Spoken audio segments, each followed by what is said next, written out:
Most shoulder workouts quietly wreck your joints, and you won't even notice it until real damage sets in.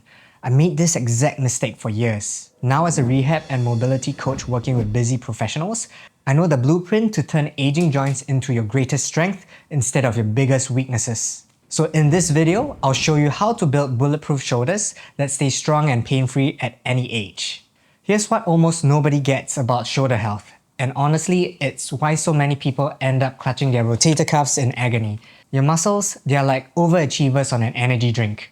They adapt faster than your tendons. And this is the training gap between your tendons and your muscles that needs to be brought back to a healthy balance. And if you ignore it, you're basically revving a Ferrari engine inside a rusty bike frame. And guess what's gonna give out first? Spoiler alert, it's not gonna be the engine. This is why every time you start feeling strong, cranking up push-ups, benching more than your body weight, your shoulder may start whispering to you to slow down. And if you ignore that whisper, it will eventually turn into a full-blown scream. That's why shoulder pain during overhead moves is so common, especially for anyone over 30 who doesn't have good control over their range of motion of the exercise they're doing. And if you think by stretching or doing massages will help with the pain, you're right. It will help with immediate pain relief, but that doesn't fix the issue in the long term, so you'll end up spending more money eventually. Here's what the scientists have figured out though. If you want bulletproof shoulders, you need to train your tendons and not just your muscles. That means progressive loading and end range strengthening, basically teaching your tendons to handle stress in ranges you're weaker in. But most exercise programs, they skip this step entirely. It's like building a skyscraper on a foundation of jelly. This is what I call tissue load bearing capacity deficits. Your muscles can lift, but your tendons can't keep up. That's when injuries start to sneak in and you may ruin your progress. So what's the fix? I've got 3 areas to target today, and think of it as Jedi training for your joints. We're gonna build connective tissue architecture, develop load bearing capacity, which allows your tendons to handle stress in those awkward end positions, which are usually more prone to injury. And lastly, we're going to develop neurological control, turning floppy flexibility into strong usable ranges of motion. And here's a simple equation for you to understand better. Whenever you have an injury, the external load of force is going to be larger than the load-bearing capacity of your connective tissues. And the goal of our rehab phase will be to increase that load-bearing capacity so that it is equal or greater to the external load of force that is being applied to it.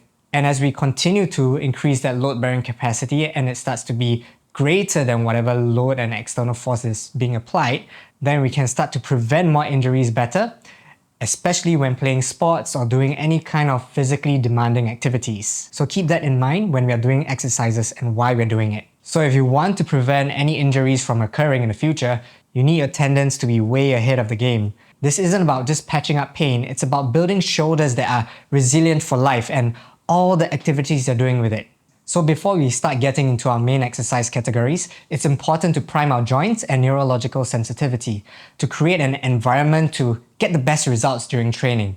Hence, we will start by performing 2 to 3 sets of controlled articular rotations, in other words, CARs. So we're going to be starting off with our CARs, working on one arm first, so you can bring your right arm as close to your body as possible and externally rotate your entire shoulder to the end range as best as possible.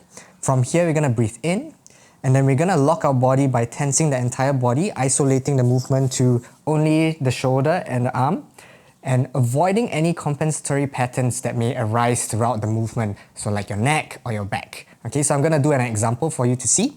So I'm going to breathe in, lock the body, brace the core, keep tension, and start performing the rep. And drawing the biggest circle you can possibly can while avoiding any compensation.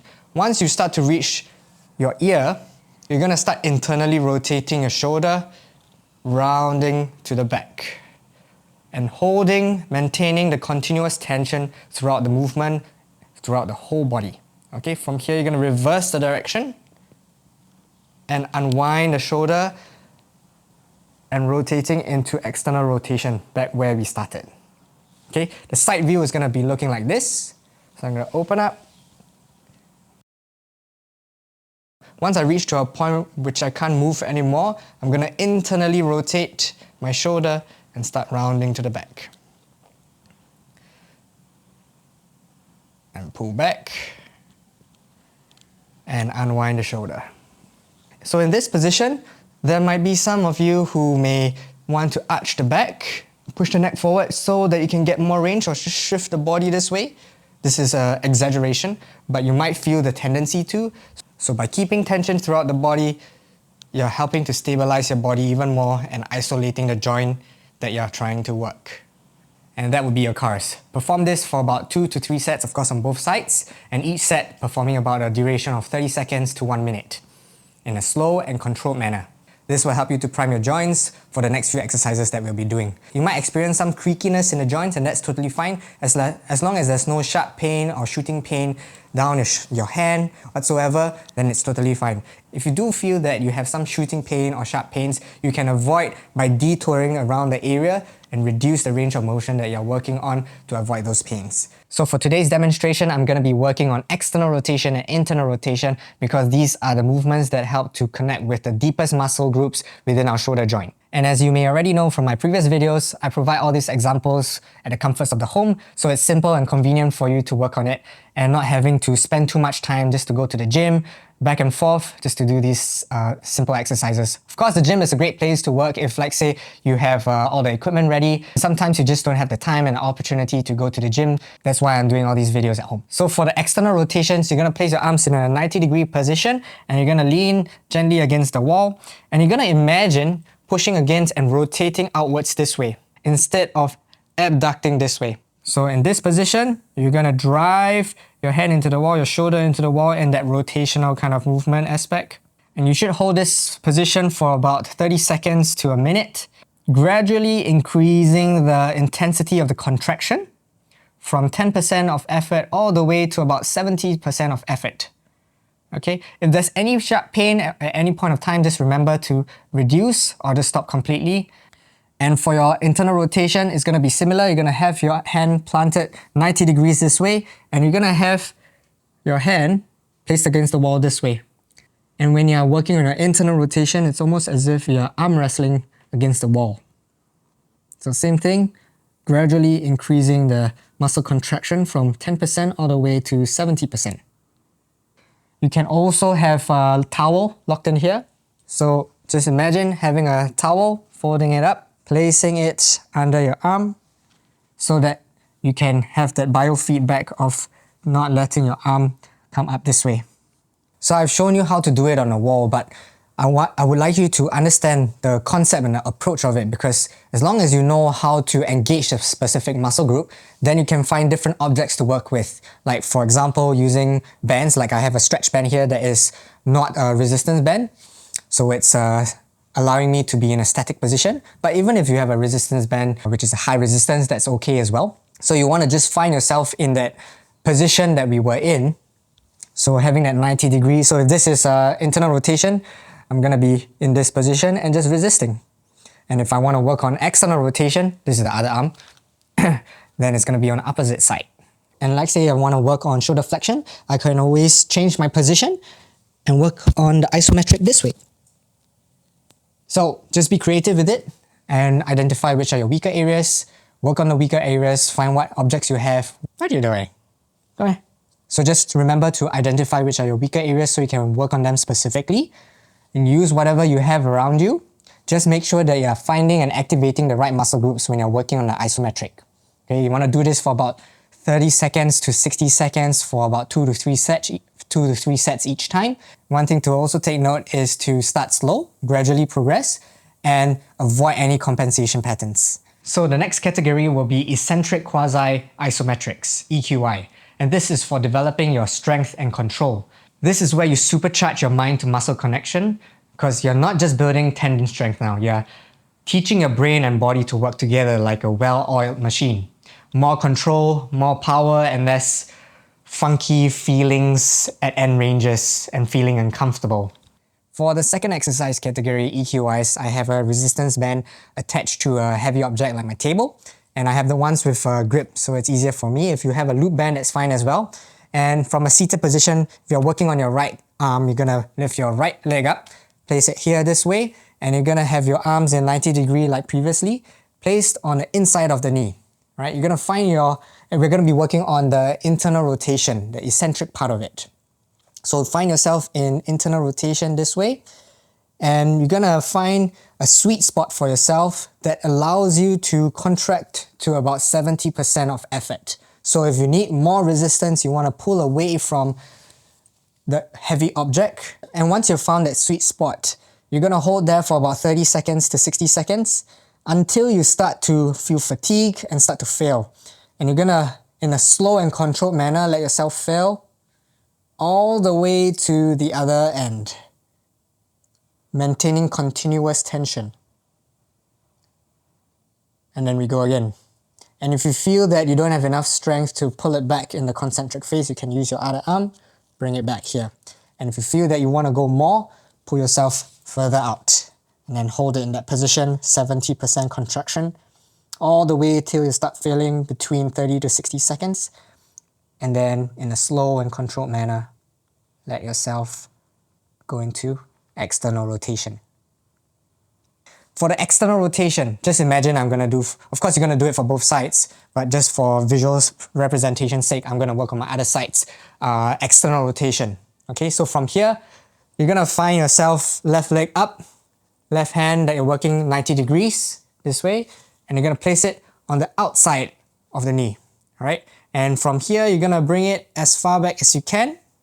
So you don't want to, one thing to take note is you don't want to sacrifice your range just so that you can get more contraction. So if you need to come nearer to the starting point, do so. And then find that end range. From here, support yourself. You can place your other hand on the ground. And then hold that 70% contraction all the way to failure between 30 to 60 seconds. And then let yourself fail in a slow and controlled manner. All the way back. Then if you feel it's not enough, you still can go more. You can start here. You can also use your other arm to assist. Place it there. Keep the body still. You can also apply the techniques. Breathing in, brace the body. And let yourself fail in a slow and controlled manner. For some people doing this exercise, you might feel that the bands start to get a bit slack depending on how far you can go. So what you can do as an alternative is use a smaller band as well to wrap around the same place, but this time you don't have to move too far off.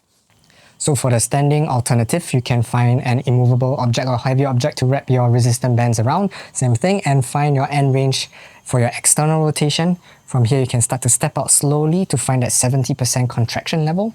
And then hold here for 30 seconds to 60 seconds until you start failing, whereby then you start to, in a slow and controlled manner, start to let yourself fail, all the way towards the end. For the internal rotation, just for the other side, for visual representation, you're gonna find yourself in the end range here. You're gonna hold that position, and if you want, you can also tuck in with towels if you need. Just take note that you don't want to pop your shoulder out just to get that internal rotation, because then you're shifting your entire body. So make sure that it's strict in the form. So somewhere around here, and then you're going to hold and start walking out this way until you can feel that 70% contraction. If you want to fit in a towel as well that helps you to engage, then you can do so.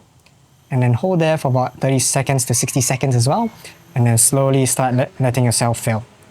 If you want to add that little layer of intensity, you can start to walk out as you start to fail as well. Same thing for the external rotation. And if you want to explore different orientations for your external and internal rotations, you can also do the ones which is wrapped around the feet, raising your arm in 90 degrees angle this way, keeping your elbows and the shoulders aligned, making sure not to shrug up. And from here, you can perform your EQYs as well. So for the internal rotation, if you have a door frame that you can hang your bands above and close the door, then you can do that as well. And then you have the opportunity to work on your internal rotation for the EQY. And for the last category, we're going to be working on ballistics and plyometrics. So if you want to take your performance to the next level for your other activities, feeling stronger and faster, then ballistics is where we turn to next. And here's the secret sauce. We are going to focus on what is called the amortization phase now. That tiny pause at the end of the range, right before you explode back into the opposite direction. Think of it like a spring effect. That's where your tendons soak up the load and build resilience for absorption and stiffness, improving your explosiveness. And this is an example of how ballistics has helped me with my training to be a ninja warrior, exploding through the salmon ladder with explosive power and good neurological control, learning to efficiently transfer energy from one direction to another. But of course, you're not expected to get to this level, unless that's your goal. So to perform ballistics, all you have to do is to still perform an isometric, but this time with an explosive intent. It's like revving your engine before pushing off. And for the third category, ballistics, you can wrap your bands, any object you can find. So by doing this, we are improving our rate of force development, and we are going to be working on our amortization phase, changing the direction and energy transfer from one direction to another, working like a spring effect. You can start on working with one quality rep at a time, and then you can start by incorporating 2 and then 3 and then maybe 4 and 5. But I would say keep to within 3 first for the start. So for this setup that I have, I'll place myself in a high kneel position with one hand down this way, and then from here, find that 90-degree angle. So one quality rep with a longer interval. If you want to increase, it will look like this.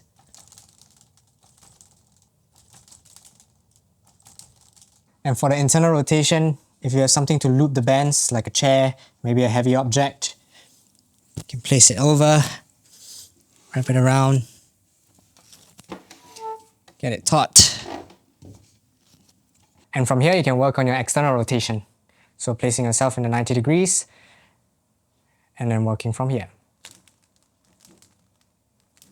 You can also incorporate ball throws and catches. So if you have a tennis ball, you can go up to a wall, position yourself a few centimeters away, and then find yourself in a 90-degree position, and then start working and making sure you're working on the rotation and not just the wrist.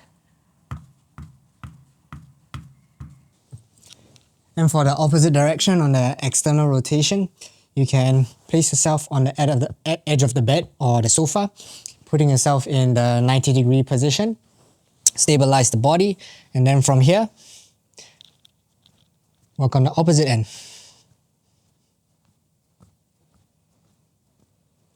So just to recap, we have done isometrics, EQIs, and ballistics for external and internal rotation.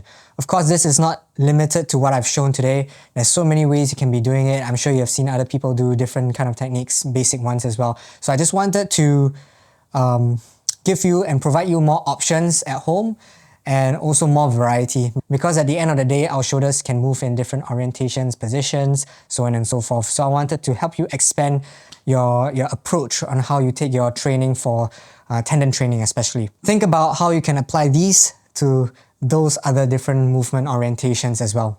And if you have any questions, feel free to leave them in the comments. And also do remember that whenever you perform any of the exercises today, that you want to be engaging or activating the right muscle groups whenever you're performing those exercises. Now, I know a common problem you may have, which most of my clients have, is that they don't have much time to spare. And I totally get it. You've got meetings, emails, maybe a kid or two to take care of.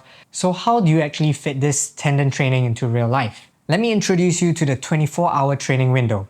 Forget long hours at the gym, we're going stealth mode, sneaking in tendon work throughout your day. You can do it anytime, anywhere. An example of how you can incorporate this is in the morning, you can spend 5 to 10 minutes and doing cars upon waking up. And perhaps while your coffee is brewing, hit 5 minutes of isometrics, and that's right by the time your caffeine's ready. You can also squeeze about 5 minutes into your lunch break to do any isometric holds. You can do this while your food is reheating, or you can do this before you go for your lunch. In the evening, you can spend some time to do eccentric work before dinner, or instead of scrolling your phone before bed. So in total, you would have spent about 20 minutes of working out, spread throughout the day. And if you do this consistently 2 to 3 times a week, you would have clocked enough for the training for the entire week. So if you're motivated to improve your joint health, you'll find ways to make it convenient for yourself to train. I find it helps when you establish training areas around your home, your workplace, wherever you can conveniently go to train in one area. And this minimizes the setup time, and you can get straight into it without thinking twice. It might be a bit difficult at the start to create a new habit, but after you have adapted to this kind of mindset and approach, training won't feel like as dreadful as dragging your feet to the gym anymore. And all that is required is to push to an intensity high enough required to stimulate adaptation in your tendons. Now, how does this fit with your own regular training if you have one? Well, it's pretty simple. Do your tendon work before you hit the weights. Think of it as neural and joint priming again. You're firing up the system so your muscles don't leave your tendons in the dust. So let's talk a little bit about the timeline. Because tendon gains are not instant, they take longer to make significant results compared to muscles. According to scientific studies, it takes an average about 2 months to improve tendon strength. So think of this as a long-term gain, just like with any training program anyway. But don't let that affect your motivation, because there are a lot of other benefits if you stick to the program. As weeks 1 to 4, you'll notice better control and awareness. Weeks 6 to 12, you'll start to feel an improvement in strength gains. And from 2 to 3 months onwards, this is where real structural tendon changes. This is where you go from, I hope I don't get injured, to bring it on. And then we go into maintenance, which is just about 1 to 2 sessions a week to keep you in the game for life. Remember to track your progress monthly by documenting your ranges of motion using photos or videos. You can also utilize your cars to reassess and notice any improvement in strength and control. You can also start to evaluate any functional improvements in your daily activities. And if you'd like to go deeper into these methods and receive insights on my complete joint bulletproofing protocols, make sure to sign up for my newsletter where I'll share exclusive programming templates and advanced techniques. So remember to play the long game, and your shoulders will outlast your gym membership, if you have one. You now know how to build more resilient shoulders, but if you're unsure of how to identify which are your weaker areas that you need to focus on before starting tendon training, then watch this video next, where I'll show you the shoulder assessment that exposes hidden problems so you know exactly which of these methods to prioritize and where your shoulders are most vulnerable.